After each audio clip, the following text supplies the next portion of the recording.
Welcome back. It is always a good day when I wake up, I give thanks, and I know it's the day that I'm allowed to interview and speak with compassionate, really loving individuals that share their gifts. And you're going to be so happy you tuned in today. First of all, let me just say before I introduce my guest, the page is growing. The Facebook page seems to be growing every single day, which I love. Thank you for that. Just really nice community of people that are there to share, whether it's their grief or whether it's their positive outlook or whether they want to tell me a story about a loved one. I embrace it all. So thank you for coming to the Facebook page. The show is growing. I am so grateful for the downloads, the listens, the shares, the positive feedback. I'm really getting some fun guests on the show for you. To me, death is dinner conversation. I think we need to talk about it, and we need to get to the point that we're not in this kind of fear space, because there really is nothing to fear. It is as natural as being born. So that being said, my guest today is from Hospice Heart. Her name is Gabby Jimenez, and she's got over 120,000 followers on her Facebook page. Hospiceheart.net is where you can connect with her. Gabrielle, or Gabby as you prefer, welcome to the next room. Thank you. Thank you so much. Yes, the Hospice Heart is a beautiful community that has just grown, and it kind of plays off what you just said a moment ago, which is about having that conversation, right? I created a place to have a conversation, and they're doing it, and it's wonderful. Well, maybe I should tell the listeners a little bit about you. I've got your little bio right here. I did have it. You are a hospice nurse, an end-of-life doula, conscious dying educator, which I really want to talk about that. Those words together I really love. You've written 4 books, over 200 blogs. Of course, your Facebook page now up to 127,000 followers that really love what you're doing and sharing every day. And your focus is trying to change the culture relative to death, dying, and help others feel more comfortable talking about death. So all of that is right up my alley. So obviously you've been a hospice nurse for years. So what inspired you to share the knowledge you're gaining as you're helping people transition from the physical sense into what I refer to as the next room? So that's a really great question, actually. I haven't been in this field for many years. I mean, it's been about 8 or 9, I think. It was completely not something I would have ever thought I was doing or would do, or it came about because I was caring for a friend of mine who was dying. Oh. And I knew doing that I was called to do this. The reason that I have put such focus on handing over my tools and my experience is because the thing I witness most at the bedside is how fearful people are, and they don't know. This isn't something we're taught in life. We're not taught how to die, or how to support someone who's dying, or how to support someone who's preparing for someone they love to die. So when you're given this diagnosis and you're lying in this bed, there's a lot of unknown and uncertainties and fear. And for those who are caring for this person, whether it's someone that they love or they've been hired to, they don't just have the tools. And we know the basic stuff, right? When you go into this work, you're taught the basic stuff. But even as a nurse, I wasn't taught how to work in hospice. As a nurse, I was taught how to keep people alive and healthy. I wasn't taught how to care for people who are dying. So I had to learn this. And I learned from really amazing people. I was blessed to work with a really great hospice team who shared their tools with me, doctors who were constantly eager to educate and support and inspire. And what I realized is the more I hand over my information, the stuff that's been gifted to me, the things that I have learned from my colleagues and from patients and family members, the more I hand it over, the more confident they are at the bedside. We shouldn't be hoarders of our knowledge. Right? I mean, my whole goal is to help improve the way people are cared for when they die or grieve. And the only way we can do that is by sharing our information. And Right. so I spend a lot of energy focused on handing over what I have learned, hoping that it helps support someone else. Wow. Beautiful. And I can tell you right now, what you are doing, excuse me, is definitely helping individuals. I see it when I share one of your posts to my page, and I announced that you were coming on the show. Everybody's like, oh my gosh, I love her. When is the show going to air? Your posts are so lovely and so compassionate, and you get it because you see it every day. So you are seeing the fear on the side of those of us that are trying to help our loved one transition, but you also see the fear in the patient who is getting ready to transition. What do you say to someone when you're at their bedside and the family's gathered there? What do you say to give them comfort? Well, actually, that's a great question. I had a patient recently, a couple months ago, actually, and he knew he was dying. He was very close, and he said, "What is it going to be like? What Mm, is it going to feel like? What am I to expect?" You know, right. and no one. I mean, they've asked me other questions, but this one was really powerful because he needed some guidance. You know, and of course, I've never died before, so I don't know. But what I told him was that I believe that when that last breath is taken, you will have no pain, and that you can find comfort in that, and that the body knows what to do. And we have to trust that. Mhm. And that you have a team of people gathered around you. So, should you have some sort of symptom like pain or struggle in any way, to ask for help. You don't have to do this alone. You don't have to be strong and stoic. You can say, I'm struggling or I'm afraid. And having his daughter there at that same time gave her comfort because she didn't know either. And she didn't know how to have that conversation with him. One of the things, if you ask anyone about me, is that I tell the truth. I don't mince words. I don't soften and sugarcoat things. I use the word dead, death, dying, because that's the reality of it. But I Yeah. do it in a sensitive and compassionate way. But I like to encourage the conversation. Like, what are you most afraid of? What do you hope it will be like? What do you hope will happen when you die? Who will be there? Mhm. Who do you want there? Who do you Mm. want to take your hand before that last breath so that you don't do this alone? And when you have these conversations with people, most of the time they share things they'd never said before. And those are the moments that I cherish the most because I feel like I'm being gifted something powerful and miraculous in many ways. You know, death is a whole nother journey. And the only way I know anything about it is from all the people that I sit with who are on their way. Oh, goodness. Okay. So I could talk to you forever. Um, the first thought I had was, I think a couple weeks ago, you posted something about right after the person transcends or leaves their body, um, that it's really great to just pause Mm. and take a moment. Let's talk about this because I think, or what I've seen in our society is like, oh, they're dead. Let's get them out of, take the body, go embalm them, do all of that, where we don't just take a second. So let's talk about that for a minute. And then I want to go to what you just were talking about and those that have gone and what you are seeing when you're bedside when they leave. So someone actually asked me the question that prompted that post, which is, Okay. what do we do? Like, are we supposed to sit quiet? Can we get up and move around? Is it inappropriate or awkward if we leave the room? You know, what are the rules? And there are no rules. And this is your loved one, and you get to do whatever you need to. But for me, if I'm with someone who's dying and it's just me in that room, I just sit with them for a moment, you know, and I sort of Mm. whisper goodbye. You know, I wish them a safe journey. I ask them to stop by and say hi once in a while if they can.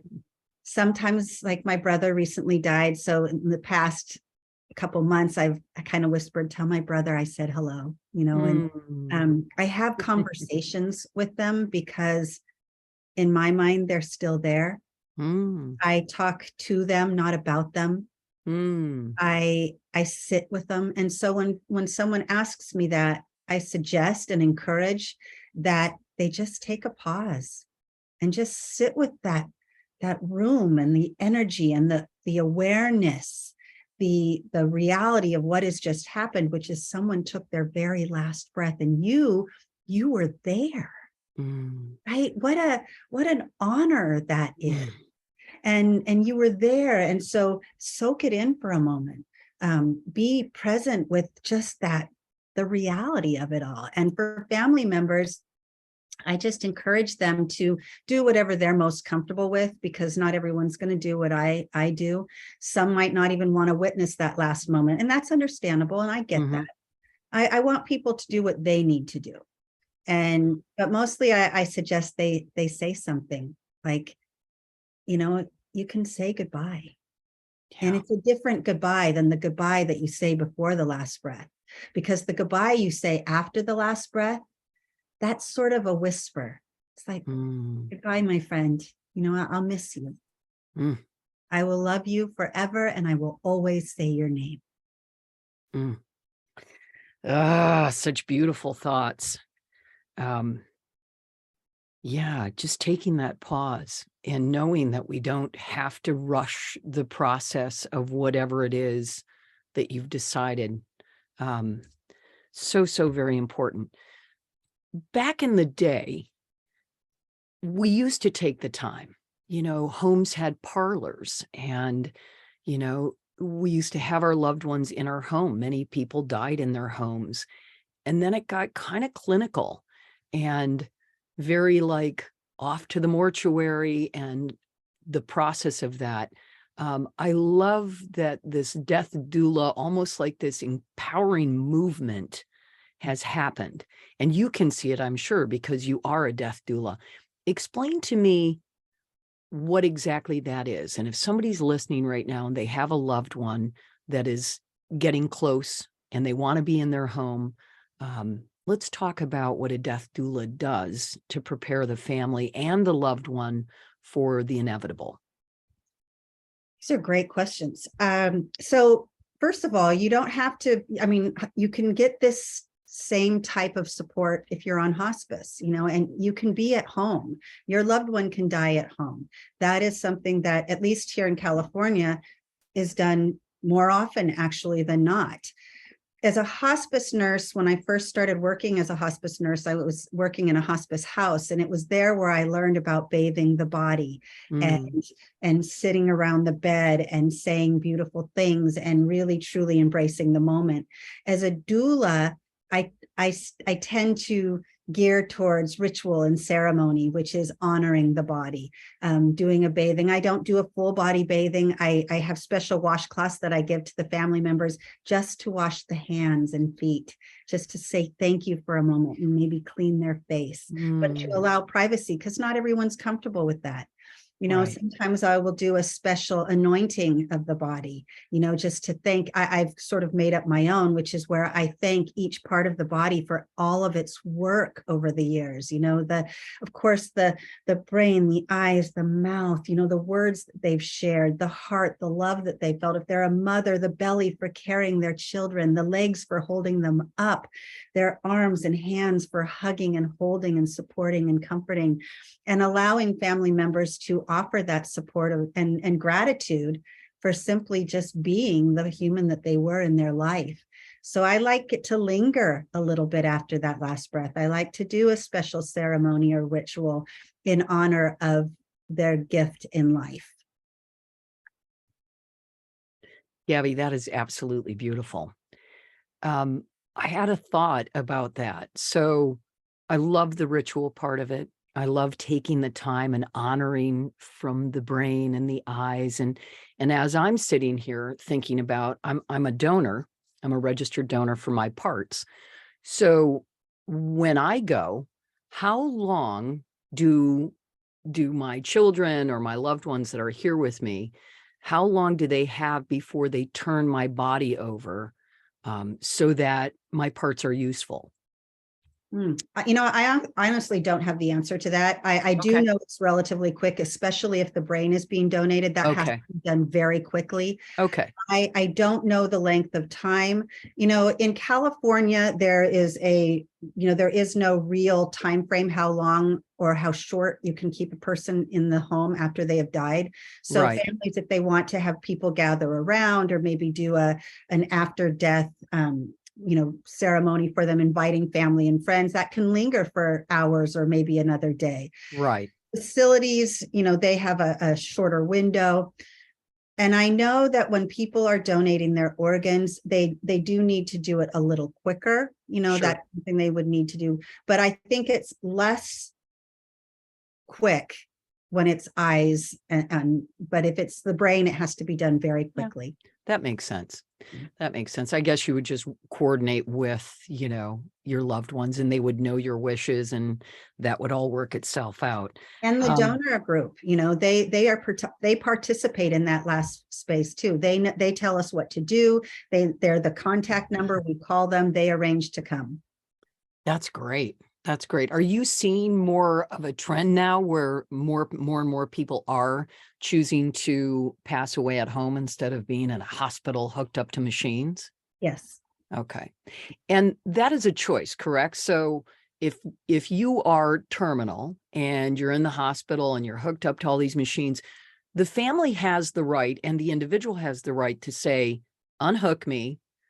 I want to go home and die peacefully in my own home, correct? Mhm. Okay. That's real. Absolutely. Yeah. You can make that choice, and most people want to be at home. There are some cultures and faiths that is not acceptable, or they Right. don't want to be in their home, so they might make other arrangements. But yeah, there's so much available to you now to be able to die in your home, in your bed with your family. Yeah. Far more compassionate than being in a facility or a hospital. Right. Yeah, I've heard great stories about, playing their favorite music, Yeah. cooking their favorite food. Although they're not going to eat it, they can still, their olfactory senses are still very strong. They can smell it, and laughter and telling stories. And I just think that that's such a lovely way. I mean, if you think about it, when a baby comes on the planet, think about the love and the joy of the welcoming of this new life. And death to me is just like a send off, a fare thee well of a life well lived. And so both equally important and so beautiful. So I just absolutely love the whole death doula situation. As a I doula, want I like to choreograph that, to, right, for the oh, family. So if I'm blessed to have more time with them, I can choreograph how they want their ending to be. Who do you want there? How do you mm, want this to look like? What do you want to wear? What music would you like? Let's create a playlist. Let's like set up a scene based on everything that they hope for. oh, And I most of love the that. times I'm able to make it happen. Oh, I love that. Choreograph your end game, your final days or hours. I think that is so, so very beautiful. Wow, what a great thought to the choreography of, your last moments. Mhm. Beautiful. On your Absolutely. terms. Yes, on your terms. Important that we write things down. Important that we grasp it all. I just had a gal on from Permanent Legacy, and it's a digital archiving. And they're offering my listeners like 3 gigs free. And you can literally get your wishes, whether it's recorded or, family recipes or those things that you want people to follow through on. So I'm really a big fan of letting people know how you want it to be so that your body isn't whisked away. And like, I do not want to be embalmed. I don't want to be put in a casket. I really want, something gentle on the environment. Hopefully aquamation will, you know, come full circle and it'll be, that won't be as expensive as cremation and or kind of like at the same thing. Um, let's go back because I'm a big, big fan and believer of what is next, thus the next room. Not everyone is, and I honor everyone's decisions or choices about that. What do you see when you are with predominantly? What are you hearing? What are you seeing? What are people telling you right before they leave their vessel? Unfortunately, most often I don't get those last moments because Ah, they're the not able to family, verbalize. right? Oh, So I have had a few people. One, it was she was laying in a bed, and it was the most conscious death I have witnessed. mm, And to me, a conscious death is a deeper, greater awareness of what is happening, and that your wishes are being completely honored, that this is on your terms, that everything was done specifically based on what you need. But it's also about an awareness. And she kind of kept closing her eyes for a little bit, and then she'd open them, and then she'd smile. And all she kept saying is, it's more beautiful than I thought it would be. And, mm, I've had other people say that when they got a little close, I see a lot of people, well, people share with me about their visions, the voices, the visitors that come. And there is a sense of peace that comes with that for the mm. most part. And there is a hand that is extended that says, I'm here, I've got you, you're not alone. And so I think if I was to think of one Mm, word for what it must be from that moment of last breath to that new journey, it would be peace. It mm, would be, and maybe grace and ease. mm, It's this just sort of all of a sudden, the fight is over. You mm, don't have to work so hard, and you mm, just sort of ease into it like liquid, mm. like water, and it's gentle, and it's peaceful, and it's graceful, and I would imagine that it's beautiful. Mm, mm, mm, mm. Gabby Jimenez is my guest today. She is from hospiceheart.net. If you want to find out all about her, go to her website. And please, by all means, go find her Facebook page. If you are in that world of grief and everything, you'll see all of her things because they get shared everywhere and really strike a chord with so many people. This one was particularly beautiful. I had it on my page. Oh, I just lost it. It was there. I wanted to read it. Hang on one sec. Oh, here. What have I learned from grief? That it's really hard, that is never going to end, that there are a lot of people feeling the same way I am, and I'm not alone, that it's messy, and sometimes I'm messy too, and that's okay. And most of all, that despite it all, I still find joy in each day, and I smile every time I think of you. You share these beautiful, thoughts, and they really resonate. It's just so lovely. And I'm really grateful because, we don't have a huge following yet. But being able to share quality comments like that on the Next Room Facebook page really, really helps. It helps the people, the I don't know how many are there now, 2,700, 2,600 people that I have. It really helps them. And so, and it's great for me because I have this ready-made content from other knowledgeable individuals that I can share with the people that are following me. And it's all this, we're all connected anyway, right? Um, what do you hope for, Gabby, when it comes your time? Like, what is it that you feel is there waiting in the next room, or what do you hope for, or what would you like it to be like? Excuse me, that changes, it evolves with Okay. time. I think that years ago, I would have said, I want this beautiful field, filled with flowers, and I have no pain, and life is beautiful. But, over the years, I have two children, I have two grandchildren. I'm very aware of my own mortality more often than I ever was before. And so I'm not ready to go yet. So I don't want to go anywhere. But I've lost a lot of people I love, Mm, and I miss them. And with each loss, each new loss, it is a reminder of the ones before. So I think today I would say, wherever I go, they will be. mm, And And I need to know that, because grief it's hard. And I am comforted in knowing that I'll see them again.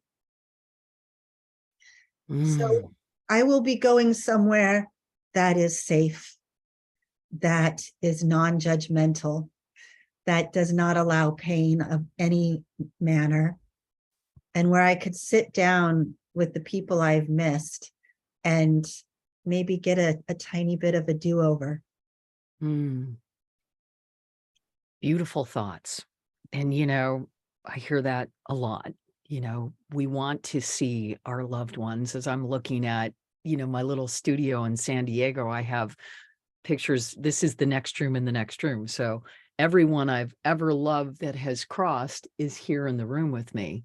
And so it's fun. You know, I come in, I light a candle, I say a prayer, I get ready to interview people, and I'm filled with my loved ones smiling at me. When you were talking about being with someone when they die, I've only done that once, and it was one of my dearest friends, and it was a great story. She waited for me.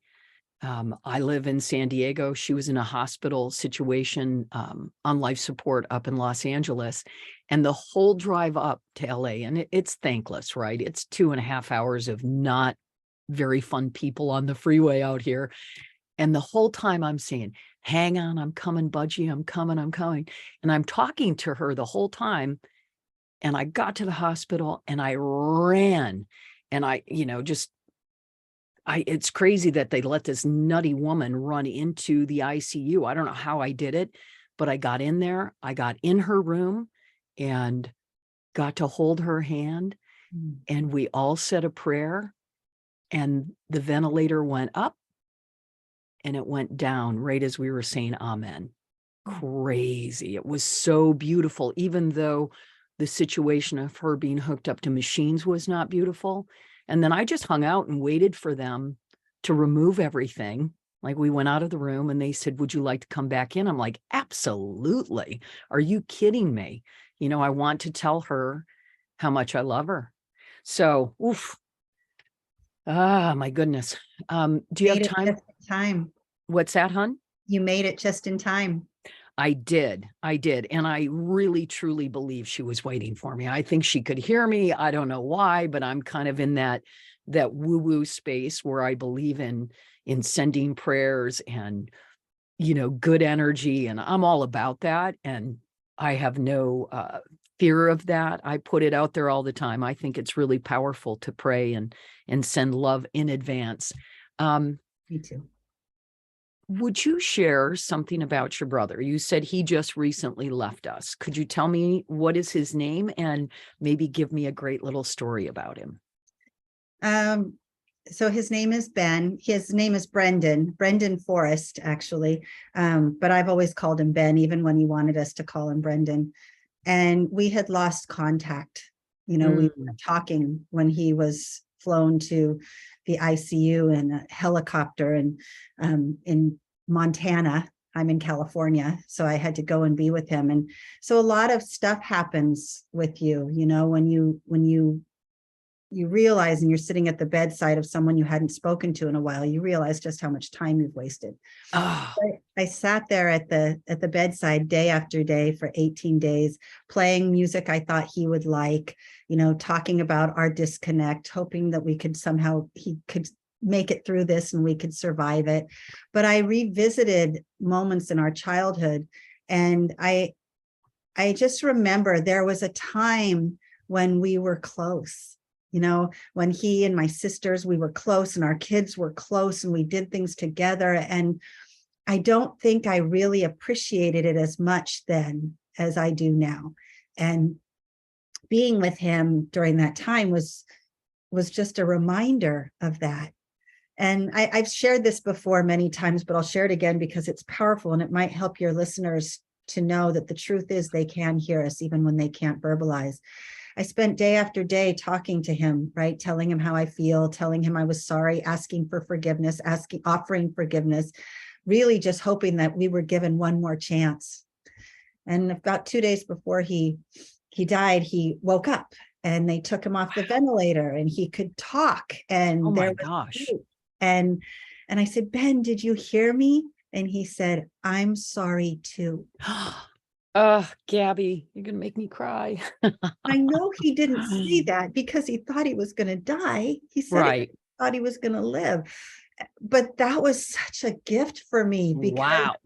when he did die a day or so later, I felt peace in my Oh heart, yeah. which is so important to know the power of your last words, right? Wow. Whether there is an impending death or you're just saying goodbye and walking out the door to the grocery store, those last words stay with you forever.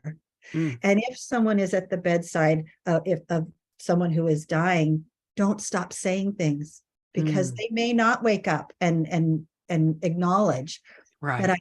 I believe with every ounce of my being, they hear you, and to not stop, you know, just keep saying it. Let them know, fill their box up with so much that they could take with them, your love, your gratitude, your memories. And I did that with him. And it's all the things that I've told others to do. And I got to put it into fruition, right? I got to practice what I talk about. And there is a sense of peace that comes with being able to say goodbye and to offer forgiveness and to put things aside and not carry them anymore.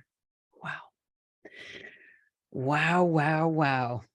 Gabby Jimenez, you are remarkable. I'm so, so grateful you agreed to come on The Next Room and share your gifts. This is just such a beautiful interview. I'm going to ask you right now, you may come back anytime you would like to share, or if you have an idea or we didn't touch on something after this airs and you listen and you go, oh, I wish I would have, just know, email me and say, Jane, I need to come back on the show. And you are welcome. It's a Um, deal. really beautiful. Thank you. Hospiceheart.net is where you can find my guest. I'll put all of the show links and the Facebook page and all of Gabby's information, really accessible. The show obviously is available through Apple and Spotify and Google Podcasts. And I have a little YouTube channel I just started, so I'll upload this on YouTube. Um, Gabby, thank you so much. Is there anything in closing, any final words that you want to take us out on? Um, you know, I think if I learn anything out at all in this work, it is just how truly fragile and precious life is, and relationships and friendships and moments and memories. And I think we have to try harder to truly embrace and savor right this moment, because it's the only thing that we can be certain of, right? And to not waste time.